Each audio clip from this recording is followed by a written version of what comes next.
Bom dia, eu sou Cristina, eu sou psicóloga, sou terapeuta corporal, sou neurodivergente, tenho altas habilidades, descobri tardiamente, descobri ano passado, graças a essa querida aqui, que depois de muitos anos, a Adri disse, Cris, será que você não é neurodivergente? Eu disse, não, não, não, não, não, não, não. E então hoje o trabalho que eu vou apresentar para vocês passa um pouco pelo lugar do pessoal, né? A gente até teve aula com a Daphne, né? Falando de neurodivergência. A Daphne é do Instituto, o maior nome aí da neurodivergência, foi incrível, porque a gente leu o livro Correntes da Vida e a ideia era trazer um pouco de neurodivergência para ampliar esses espaços. Mas o que aconteceu foi que o nosso grupo é muito especial. Então, a gente vai passar um pouquinho pela teoria e um pouquinho pela nossa vida. Então, eu vou pedir licença para abrir aqui, né, um caminho. O que eu queria que vocês fizessem agora? Eu preciso que vocês fechem os olhos e que você, pessoal do online também pode fazer junto. E que vocês entrem em contato com o espaço vazio de vocês, o mais vazio que puder. Então, assim, vamos deixando para trás tudo que vocês conhecem sobre neurodivergência, tudo que vocês conhecem sobre a psicologia corporal, vão tentando ficar vazio. Porque a ideia hoje é transportar vocês para o mundo neurodivergente. A gente vai tentar colocar vocês dentro do olhar neurodivergente, tá? Então, agora a gente vai passar um vídeo e depois do vídeo eu começo a apresentação. Podem abrir os olhos. Põe alto, tá, Diego?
Bom, então agora eu vou começar falando, ele vai colocar os slides. Eu não vou ler muito o slide, tá, gente? A minha neurodivergência é criativa, por isso que eu começo com um vídeo. Aliás, primeiro eu fiz a apresentação, depois eu fui para o texto. Então, assim, eu não vou seguir um padrão, porque eu não consigo. Não consigo, não vai dar. Né? Então, eu vou fazer aqui o que eu consegui. Então, a ideia de passar o vídeo para vocês era para vocês entrarem um pouco no campo de como sente uma pessoa neurodivergente, né? Ou no campo das deficiências também, dos cinco sentidos, como se sente uma pessoa com base na sobrecarga sensorial e como que ela vai sentir esse mundo, né? Que é muito diferente do mundo típico. Né? Então, todo o trabalho hoje ele vai passar, né? O nome é Voz, Expressão do Existir e a Construção do Eu, porque ele vai passar por esse lugar da gente se questionar se a gente está cuidando dos neurodivergentes ou das pessoas que têm, né, alguma deficiência, né, nos cinco sentidos, se a gente está olhando para essas pessoas. A gente, da psicologia, eu sou psicóloga, né? A gente tem técnica, a gente tem escuta, a gente tem muita coisa para tudo, mas quando se fala de neurodivergência, a gente está falando de um mundo completamente diferente. Então, no vídeo, vocês viram que tem muito cérebro e sistema nervoso e conexão, né? Então, por que está ali? Porque o neurodivergente ele está com isso à flor da pele, né? Ou a pessoa que tem alguma deficiência, que tem uma sobrecarga, ou que tem uma sensibilidade maior, ele está com isso à flor da pele. Então, a ideia era trazer o vídeo para vocês sentirem um pouco como é, tanto do lado negativo, né, que é supressor ali, que dá medo, e para o lado positivo, que é o criativo, que é muito legal, que é o lado bom da história, mas tem todo o dia a dia, que só quem é neurodivergente sabe como é muito cansativo. Ontem, no final da apresentação da Cá, né, teve algumas perguntas que foram para um lugar de construção de eu, né, que foi para um lugar mais psicológico ali, mas a gente queria desconstruir um pouco essa ideia de diagnóstico. Então, por isso que eu pedi para vocês se abrirem. A gente vai falar de neurodivergência com pessoas neurodivergentes, com mães atípicas e com pessoas que cuidam de neurodivergentes. Então, é o que? É o olhar de dentro, né, para a questão. Então, muito, muito além da psicologia, a gente falando do nosso lugar de fala. Por isso que nessa foto estou eu, não sou narcisista aqui, porque coloquei a minha foto. Por isso que estou eu e todas essas mulheres. Então, nosso grupo é composto por 5 mulheres. A ideia inicial do grupo é das meninas do segundo ano, né? E elas trouxeram. Eu acabei entrando meio que de gaiato na história, e aqui estou, eu e Camila acabamos caindo de paraquedas. Pode passar. Então, para o Bodella, o que acontece? O existir do humano, né, para a pessoa existir, ela precisa ser vista e ouvida. Então, ele vai dizer que todo o processo biológico ali da construção do pensamento, de como a pessoa fala, né, tudo isso vai passar por esse lugar da voz. Por isso o tema é voz, né? E ele vai dizer que a fala é uma extensão do pensamento. Então, antes mesmo da criança falar, né, ela já está ali se relacionando com o meio através da voz e da fala. É isso. Pode passar, Tio. Para além disso, o aspecto social, né? A gente se vincula pela fala, a gente se vincula no contato com o outro, a gente se vincula através do brincar ali, é nesse lugar que a gente vai construindo. O que, que sou eu, o que, que é o outro, o que, que sou eu, o que, que é o outro. Pode passar. E aí que vem, de novo eu ali, a pergunta da pessoa neurodivergente. E o que, que acontece com quem quando chega nos espaços, já sente o mundo de uma forma diferente. O que, que acontece, como é? Imaginem por um minuto vocês passarem um dia num mundo que está todo montado e produzido para não te receber. Então, é assim, barulho de carro, luz forte, coisas altas, tudo muito, muito, muito, exigência de você ser muito expressivo, entregar muita coisa. Então, assim, o tempo todo, se a gente for pensar nos contextos educacionais, terapêuticos, em todos os lugares, tudo foi projetado para o mundo típico, né? Então, isso é muito difícil. Então, a ideia hoje era trazer vocês para esse lugar, assim, como que a gente cuida dessas pessoas que não estão no mundo típico, que estão ali vivendo o mundo e se expressando de um jeito diferente, que pensam ao contrário, e cada neurodivergente, como a Ká falou ontem, vai ser diferente, cada um é uma caixinha de surpresa, né? E, e não é, né, uma deficiência, não é um problema, não é um transtorno, é só uma condição. Então, o nosso cérebro funciona de forma diferente, às vezes mais acelerada, às vezes menos acelerada, às vezes ele buga com tanto de informação, às vezes ele antevê coisas, às vezes ele vai sentir o espaço, então tanto no autismo quanto nas altas habilidades e no TDAH vai passar por esse caminho das sobrecargas, que é um pouco do que eu vou trazer agora. Pode ir. Se vocês não estiverem entendendo, me fala. E para isso eu vou falar da Elaine Aron, que é uma psicóloga americana incrível, eu descobri ela também aqui durante o curso, né? Ela fala da autossensibilidade. Então, ela vai dizer que de 15 a 20% da população, independente, né, de neurodivergente ou não, vai ter autossensibilidade. Aliás, a autossensibilidade já é uma neurodivergência. Então, o que acontece?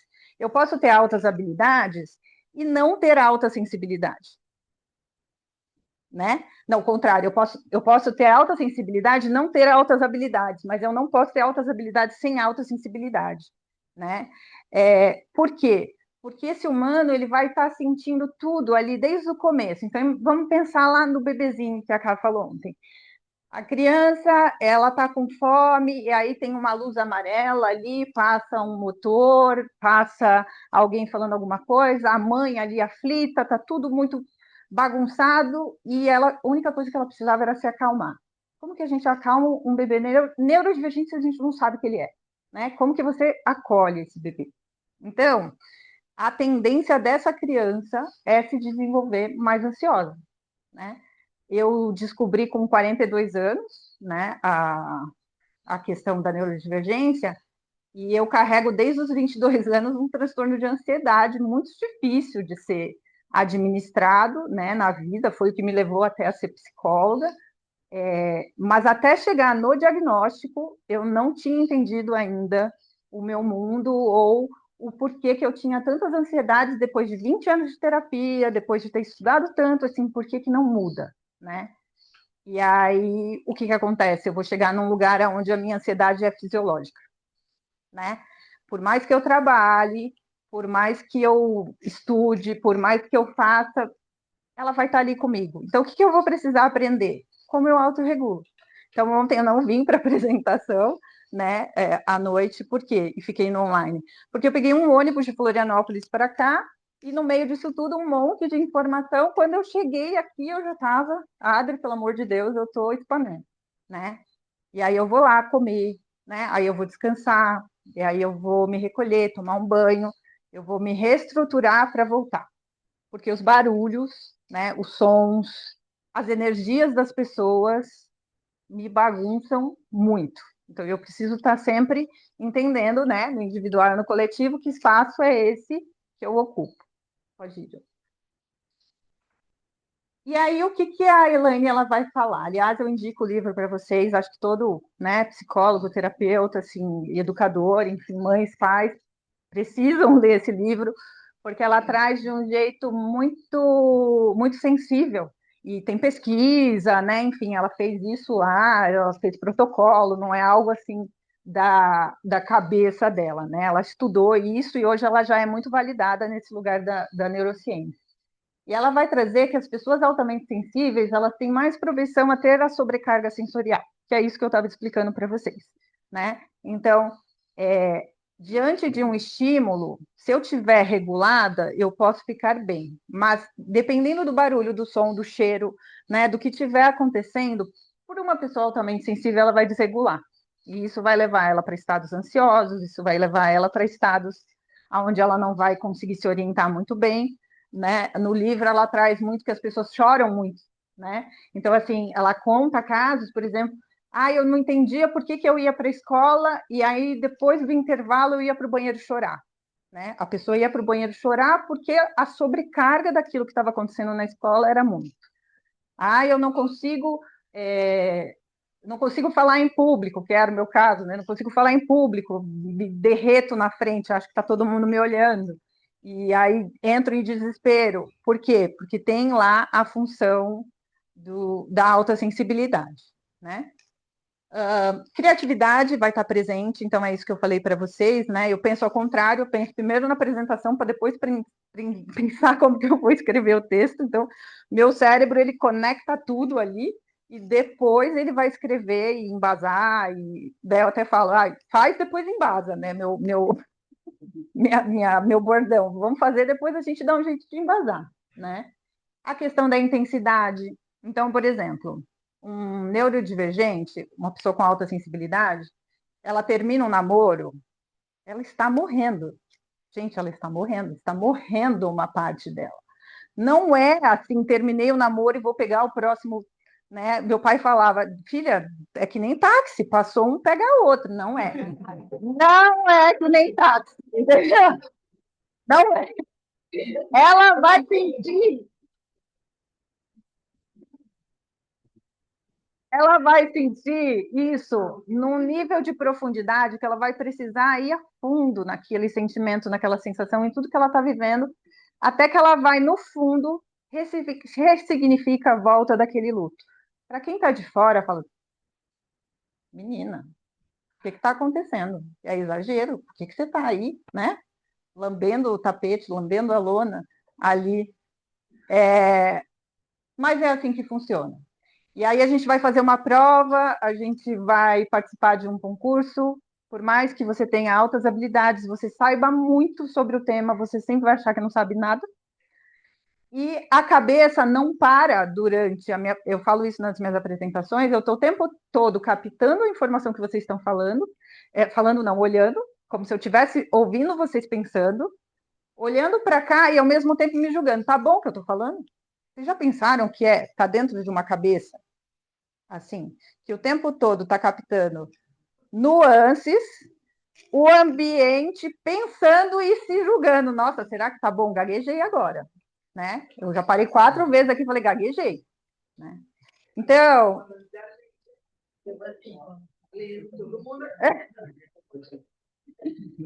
então o que acontece? A pessoa com alta sensibilidade, ela já começa o dia com uma bateria que ela é mais baixa do que uma pessoa típica.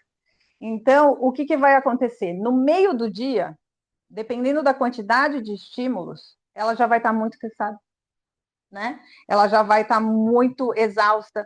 Então, assim, a pessoa foi para a escola e aí ela voltou e ela quer deitar e dormir 16 horas, que são os famosos shutdown, meltdown, que tem nas neurodivergências, né? Mas por que isso? Porque a bateria dela, ela já gastou, ela já começou o dia com a bateria dela mais baixa, pensando aqui, ó, 30 mil, e captando tudo, e cara, é um caos, né? Quem sabe que é um caos. Para a escola, dependendo do tema, mexe com você, é intenso, aí você, agora vou tirar reflexão profunda, e o que está acontecendo, existencial, né? Quase morri semana retrasada por causa da questão da Palestina, minha terapeuta sabe aqui, como mexe comigo, né, visceralmente, como é difícil viver temas que para as pessoas são muito tranquilos, porque também nas neurodivergências a gente vai ter esse senso de justiça, então não tá tudo bem não ver, não tá tudo bem não falar, não tá tudo bem não sentir, porque tudo é muito, muito potente. E aí é onde a gente vai entrar na questão da sensibilidade. E na empatia, né? Que no meu caso é quase doença, a gente já sabe, né? Que é essa coisa de sentir com o outro. Então, dentro do meu processo aqui no Instituto, que foi aqui que eu descobri, né? O que eu aprendi foi como corporificar, né? Sair menos de mim, sair menos do campo, sair, né? Não entrar menos no campo, que é a história que o Kellyman coloca ali da ressonância magnética, entender a potência que é quando eu tenho um vínculo saudável, equilibrado, que pode me corregular, né? Então, tudo isso que eu falei para dizer isso. Então, pode passar. Acho que aqui eu já falei. Pode passar. Pode passar. Então, aqui é a ideia, né, que a gente precisa estudar mais, a gente precisa saber mais sobre neurociências, sobre a teoria polivagal, porque assim, a Daphne deu uma aula para gente, e a ideia era trazer algo para vocês, mas, gente, é um campo tão vasto que eu desisti. Assim, como diz a Paty, a gente ia fazer o recorte, recorte, recorte, e não ia dar certo, então pegamos outro caminho. Mas daí que fica o convite para vocês estudarem isso e entenderem. Por quê? O Bodella e o Kelleman são incríveis, eles vão, assim, quando a gente começa a ler, né, eles vão para um lugar muito avançado, assim, até pela época. Mas neurociência, enfim, todas essas outras teorias, elas vêm agora de 95 para cá. Por isso que eu não tive diagnóstico, por isso que a Cá não teve diagnóstico, porque não se falava disso, né? Então, se eu não cuido da criança, se eu não cuido da pessoa durante o desenvolvimento, ela vai adquirindo traumas. Quanto mais tempo eu levo para diagnosticar, mais trauma essa pessoa vai carregar na vida e mais difícil vai ser ela se adaptar, né? Então, eu queria convidar vocês a explorarem um pouco mais, porque a neurociência hoje vai expandir a questão do sistema nervoso. Quando a gente fala de corpo, a gente precisa integrar cérebro e sistema nervoso. Só que se eu vou com um olhar típico, né, que de repente tem ali o Kelleman, o dela e o Kelleman, eles até tentam tocar ali, mas eles não chegam. Se eu vou com esse olhar de regulação típico, eu posso machucar meu paciente, né? Eu posso não ouvir meu paciente, eu posso não ver, porque eu preciso entender no contexto do espaço dessa pessoa o que que ela pode, né? Que foi o que a Cacá falou ontem. Às vezes eu vou fazer aqui em grupo, eu vou fazer uma técnica corporal que é super boa para todo mundo e aquilo te leva, né, Maíra, lá para Nárnia, né? Até quando tem companheiro é bom, né? Daí te leva lá para Nárnia. Então a gente precisa começar a entender um pouco mais, né? Essa é a minha visão de sistema nervoso e de neurociência, para daí aplicar a técnica corporal, mas daí a gente aplica no lugar correto. Olha, esse corpo aqui é típico, esse corpo aqui é neurodivergente, que não é uma doença, de novo, é uma condição. É só um jeito do cérebro e do organismo funcionar que é diferente. Então, não é neurose, né? Não é mais uma categoria, a gente não precisa mais um traço de caráter. Eles já escreveram tudo, a gente não precisa ir lá criar nada mais além disso, que a gente precisa olhar esses corpos, essas pessoas, esses cérebros funcionam diferente, tá? Faz sentido isso?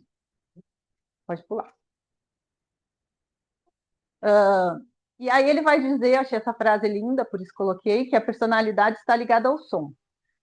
Sonorizar saúde, a própria verdade dessa forma, através de um encontro verdadeiro com outra pessoa, é uma necessidade essencial para alguém que está querendo se firmar em sua vida e em seu espaço corporal.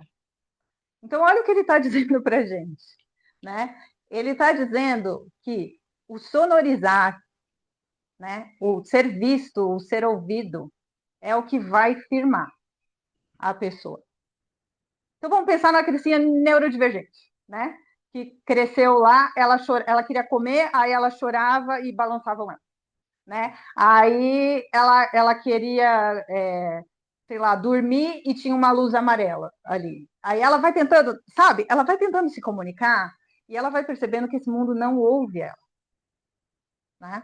Ela vai entendendo que não adianta falar. Então ela vai criando as couraças ali por proteção, porque ela precisa se proteger, porque o mundo é muito invasivo, o mundo machuca. Gente, neurodivergência dói, né? Quando eu falo isso, a galera costuma olhar para mim e falar, mas como assim dói, gente? Dói. Sobrecarga sensorial dói. Tem dia que é difícil, né? E, e essa criancinha, ela vai crescendo e ela não vai sendo ouvida, ela não vai sendo vista, e ela vai entendendo que ela tem que mascarar, e aí ela vai criando um personagem, e esse personagem não tá bom para ela, e aí ela começa a deixar de existir, e aí ela começa a performar, o que eu vou fazer para agradar as outras pessoas, quem eu vou ser, como eu vou ser, não vou sentir, começo a me cortar, né, psicologicamente se cortar, partes minhas, isso aqui é muito, ela ouve que a vida inteira ela é intensa demais, ou ela é profunda demais, ela é sempre demais, inteligente demais, não seja inteligente demais, né, então ela vai se fechando, e aí é o que o Bodella vai trazer para a gente, de que você vai perdendo essa construção do eu, né? Então, quando a gente fala de eu, para existir um indivíduo, precisa existir aquele eu integral. Não dá para eu tirar uma parte dele e dizer, ah, ok, fica aqui sem isso aqui e você vai existir. Não, essa pessoa não está existindo, tá? Pode passar.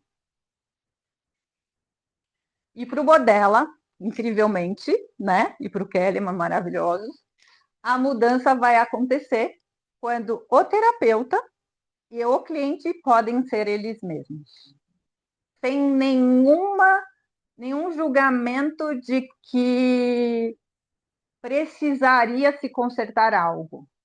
Por isso que eu falei tanto da questão da gente sair do diagnóstico, a gente sair desses lugares aí de tentar, né, provisionar um comportamento, provisionar como que as pessoas vão funcionar.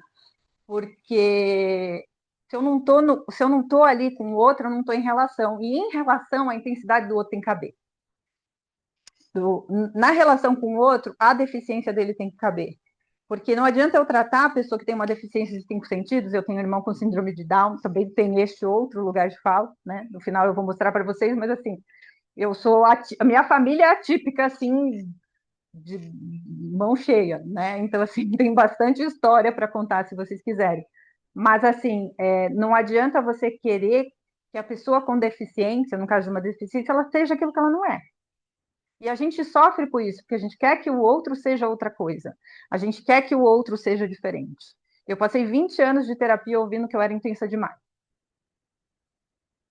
Olha isso, né? 20 anos. Nossa, mas é muita intensidade. Nossa, é muito isso. Mas será que é borderline? Nossa, mas será que é não sei o que lá? O que será que é? Né? Será que é isso? Será que é aquilo? Eu falei, gente, não, eu funciono, eu sou funcional, eu funciono, eu estou aqui, né? Mas assim, que diagnóstico que vão colocar agora em cima de mim? Sendo que, na verdade, a única coisa que precisava acontecer era o seu, mas era muito. E aí, do momento que eu entendo que eu posso ser muito, aí eu posso diminuir a intensidade. Porque daí eu já tenho autoconhecimento suficiente para poder lidar e antecipar, e não no lugar de neurose, né? Mas antecipar o que pode me fazer bem ou não dentro dos ambientes. Eu posso escolher, né? Eu não me obrigo mais a estar na festa lá com todo mundo se eu não tiver vontade. Eu não venho para a palestra, né, na sexta à noite presencial se eu estou vendo que não dá conta. Porque eu entendi, né? E mesmo assim eu vou desregular. Então, é isso, gente. Essa apresentação é uma apresentação teórica, técnica, mas ela também é uma apresentação de voz, né? De eu dando voz aqui, contando para vocês um pouco do que é. Minhas colegas são fantásticas, vocês vão ouvir mais disso aqui daqui a pouquinho. E essa era a proposta. Então, pode passar. Essa sou eu, né? Neurodivergente, terceira filha de uma família atípica. Então, eu tenho 2 irmãos, o mais velho com síndrome de Down e uma irmã mais velha sem nenhum diagnóstico ainda, mas que a gente, né? E a gente funciona desde muito cedo como uma comunidade muito diferente. Então, é desse lugar que vem a minha fala, que vem a minha voz. Psicóloga, terapeuta corporal, talvez o que seja menos importante hoje, porque talvez mais importante seja a fala, e eu dou uma brincadinha de artista e escritora nas horas vagas. Então, se vocês quiserem ver um pouco do meu trabalho artístico, ele está dentro desses dois campos aí que eu coloquei ali. E é isso, gente. Espero que